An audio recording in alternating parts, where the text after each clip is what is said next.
And what's up, everybody? Welcome back to the channel. It is your boy Cheap Ludes here to talk about the market in NBA 2K22, my team. Now, look, we got new cards today in the Primetime 3 set. I'm recovered from a pack opening, at least physically. Mentally, I'm not really sure, to be honest. It's just, that was painful. Anyways, what we always try to do is the packs are horrendous as far as the odds. Like, the odds are super bad, so the cards are typically pretty expensive, especially when it comes to the amethyst or above cards. Like, the budget cards in the set are okay, but nothing like world-breaking or anything. So let's answer the eternal question, like, which cards are worth it for the price they are going for? That's what I answer every time the Primetime packs come out, because it seems like the Primetime packs have, like, the worst odds in all of 2K, but really all the odds in general this year have been horrendous. They're significantly worse than they were in the early stage game of 2K21 at least. As far as 2K20, they seem about the same.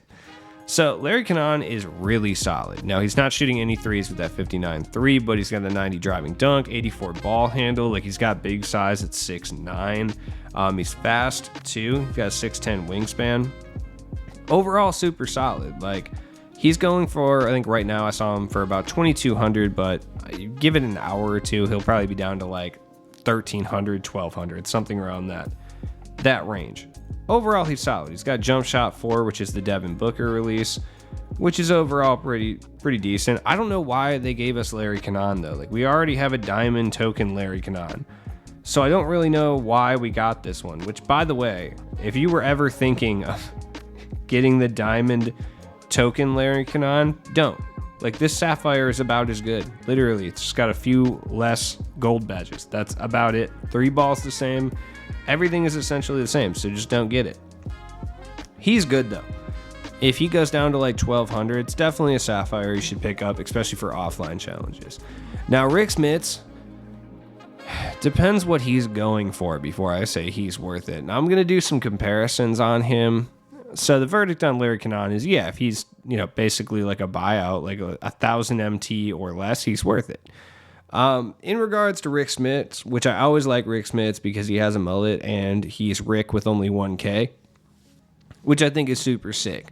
Is he German? He might be. His ancestors kicked mine out of the country. Anyways, Rick Smits, super solid, normally in 2K. This card, I'm not so sure. Look, he's 7'4", an absolute like mountain of a man, right? He's going to play defense. He on the interior is going to be solid, especially offensively. Like, he's going to be able to shoot over most people. I don't know if we have a taller card than Rick Smits right now. At 7'4", he may legitimately be the tallest card in the game. I'm not sure about that because we haven't gotten like a Murasan. There's a gold Sean Bradley. Sean Bradley's taller, but Rick Smits is still like 7'4". He's going to be able to get like those post hooks and stuff over most defenders. 25 speed, 25 speed with ball, 25 acceleration, 25 lateral quickness. Literally the lowest they could possibly go. The 25 lateral quick, like, that's horrible. Like, that's terrible. I mean, we know Rick Smits is typically slow and kind of lead-footed in 2K, but like, wow, dude. And this is the other thing, is they didn't even make him have great tendencies. Like 60 block shot, 60 contest. Not great. He does have a very effective mid-range, though. That's something that is important to understand. Now, look, he's pretty solid overall, as far as defensively and on the interior offensively. You can step out and hit a long mid-range, too, if you need him to, but he's not hitting three-pointers, right? Comparing him to Rudy Gobert. Now, offensively, Rick Smits is leaps and bounds better than Rudy Gobert. Rudy Gobert's a little bit more athletic, so he can kind of get around people and dunk slightly better than Rick Smits, but Rick Smits brings you a lot of post playmaking that Rudy Gobert does not. Kind of important, especially if you're someone who operates within the post. Now, that being said, if you're just looking for a defensive center for online purposes, I would still probably go with, honestly, either of these guys. Like, Rudy Gobert's a little bit more expensive than Rick Smits. They're both going to be like 3,000 MT, which is still kind of expensive. You'd be better off just going with token reward Mitchell Robinson in regards to like not having to spend 3,000 MT on something just for like domination or whatever. But I don't know. I don't think he's really that good. Rick Smits is usually okay in 2K. I'll have to take him online and see what's up before I make a final ruling on him. But for right now, I would say he's probably not worth it. Amethyst, Gerald Wallace. I did not pull any of the Amethysts, and from what I've seen, a vast majority of people who open packs did not pull any of the Amethysts as well because the pack odds are so horrendous this year. Gerald Wallace is typically pretty good in 2K. In the early game, he's actually usually like a sleeper card as far as like how good he is. I mean, if you remember last year, his Season 3 Amethyst was sneakily good. He's 6'7". I'm going to compare him directly to Kawhi Leonard because that's usually a pretty good comparison in 2K. Usually Kawhi's a better shooter, but Gerald Wallace is a better like penetrator. Rim attacking player, whatever. 90 driving dunk, so he's going to boom on people. 86 ball handle, 75 block, 85 steal. He's only slightly worse on the perimeter, significantly better interior-wise. 83 offensive and defensive rebounds, so he's going to get up there. 84 speed, 80 speed with ball, 84 acceleration, slightly worse lateral quickness, a little bit stronger as well, like his strength rating is a little bit up too. 85 pass intercept is super good. Gerald Wallace is going to be wonderful defensively. He's going to have some of the best defensive animations in the game for sure. So will Kawhi.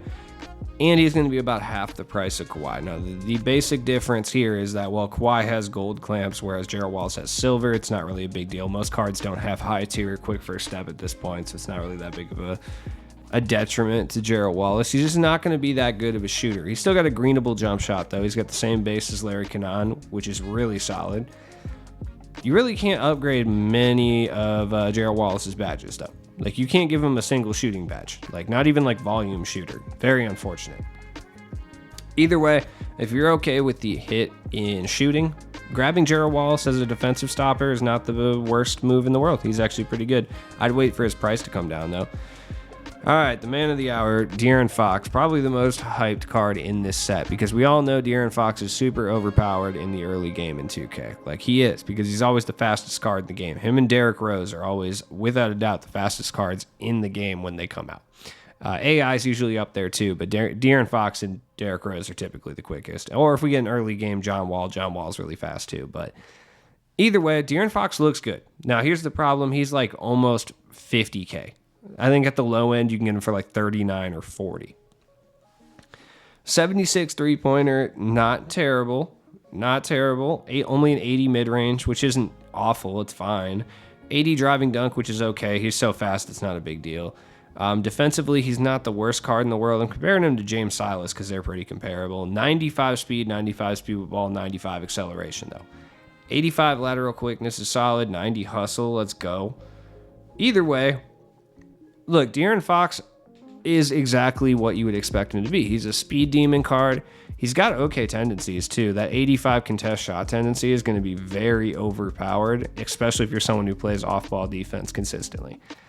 He does have Paul George base as well, which is one of the easier to green jump shots in the game, so that 76 three-pointer isn't that big of a detriment to him. What's his upper? That's the question. John Wall upper? All right, I'm a big fan of John Wall upper. For sure, personally, I think it's like easy to time and green.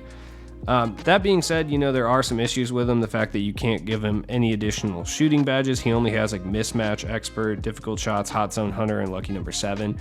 Looking at the badges you can actually upgrade though. Limitless takeoff, I guess. Mouse in the house, I would say, is pretty pointless because he's 6'3". Maybe you'll get a boost in layups if you are playing against like an AI or something, you know what I mean? But for the most part, it's probably not worth the badge slot. But none of his badges are really that impressive in regards to the upgrade sphere, so I guess it doesn't really matter all that much. I don't know.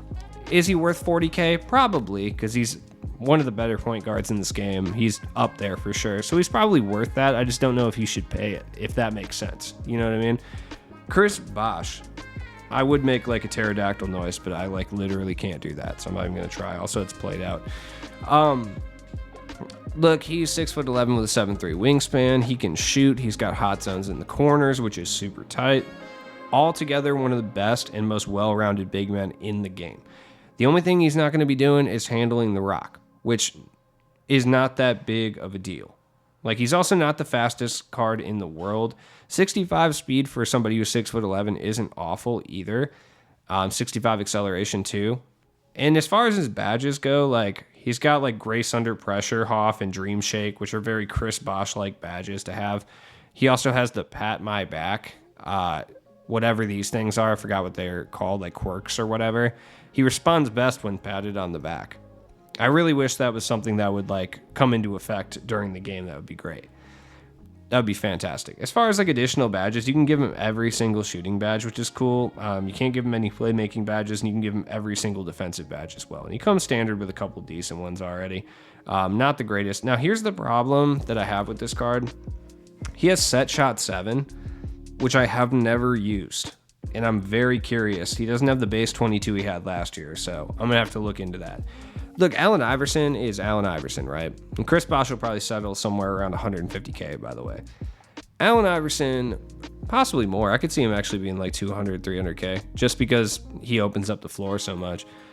All right, I'm going to actually talk about Allen Iverson now. Look, AI is AI. He's going to have some of the best steal animations in the game, without a doubt, and that'll be consistent all year long. He has a good string of badges. In the right hands, especially with that Trey Burke base, he's going to be a sniper. For sure. He's just small at 6 foot, which is definitely going to be an issue. The silver quick first step is kind of like, it's not the worst deal in the world, but I do wish he had gold, but you can just, I think you can upgrade it. If you can upgrade it, it's fine. I'm pretty sure you can. You cannot upgrade his silver quick first step. That's ridiculous. Okay. Chef is going to be an incredibly important badge to give Allen Iverson. Same with blinders. If you plan on using him to 3 hunt at all, both of those would be helpful. Even if you don't, I highly recommend giving him both those badges, especially because the rest of them aren't really badges. Look, award for most pointless badge of all time, mouse in the house. Like, there is absolutely no point to ever put this on Allen Iverson unless he's like coming up against a Pink Diamond Earl Boykins or a Muggsy Bogues or a Spud Webb or something. That badge will literally never get triggered. Like, that badge wouldn't get triggered if he was playing one-on-one with me. So yeah, do not put that badge on him. Has it affected the price of anybody like these packs? I thought Steve Nash maybe, because we got 2 way better point guards today, but I guess Steve Nash, he does fit a certain play style, so that actually makes sense. Tim Duncan, there's almost like, I'm shocked that he's not 100K. I'm just convinced at this point in the year that no packs that come out are really going to affect the market that much. Like, I just don't think that's what's going to happen. Like, the fact that Stephon Marbury is still the exact same price after 2 identical point guards came out today that do basically exactly what Stephon Marbury does, but just slightly better, and his price still didn't dip. This does not inspire hope within me. Derrick Rose, I mean, his price was about this anyway, so he didn't really drop. Like, Kawhi didn't drop for sure. I checked that already. Dikembe only went up, it would appear. Yeah, this had absolutely no ripple effect on the market, except maybe Darren Williams is like 7,000 MT cheaper. Ray Allen just went up in price. Like, he was like, well, 37 is what he was the other day, so whatever. That's crazy. I just don't think anything's going to have a radical effect on the market until we get the Season 1 Super Packs. Like, that's the time that we'll see the market kind of calm down. Or, like, the first packs of Season 2, then we'll see all these guys get a little bit cheaper. Like, the fact that DeMar DeRozan is still, which this is the first year that a card like DeMar DeRozan, at least in a little while, is still, like, very usable if you know what you're doing. The fact that he's still, like, 98K is crazy. Now, let's see if any of the badges got up. Chef is the one I want to look at specifically, because Chef is like one of the only and most important badges to give to Allen Iverson. Limitless spot up as well, but Chef is significantly more important for someone like Allen Iverson, for instance, right? Because him being a little point guard and being fast and having a very greenable base, having a badge like Chef would be very, very clutch for him. And it appears that that badge has not risen in price at all. Wow. I actually think it got cheaper. This is inexplicable. I did not expect this to happen when I went to look at this up. So, yeah. Yo, 2K just makes no sense, especially from someone who tries to predict market trends. This year is crazy. There is absolutely no predictability when it comes to the market in 2K this year. Wow, yeah, I wonder if Silver Chef is getting price fixed at all. I mean, it's only 15 of them in a row that they're exact same price. Yeah, I'm sure it's getting price fixed a little bit. Whatever. All right, so the market has changed. Not at all. Hopefully this video helped you a little bit in making a decision on whether or not you should pick up any of these players. My main suggestion would be just wait for Friday to pick any of them up anyway, because they'll probably all go down in price whenever we get the Friday content. If you don't want to wait that long, Thursday night when they tease stuff. As always, been your boy Cheap Ludes. Peace.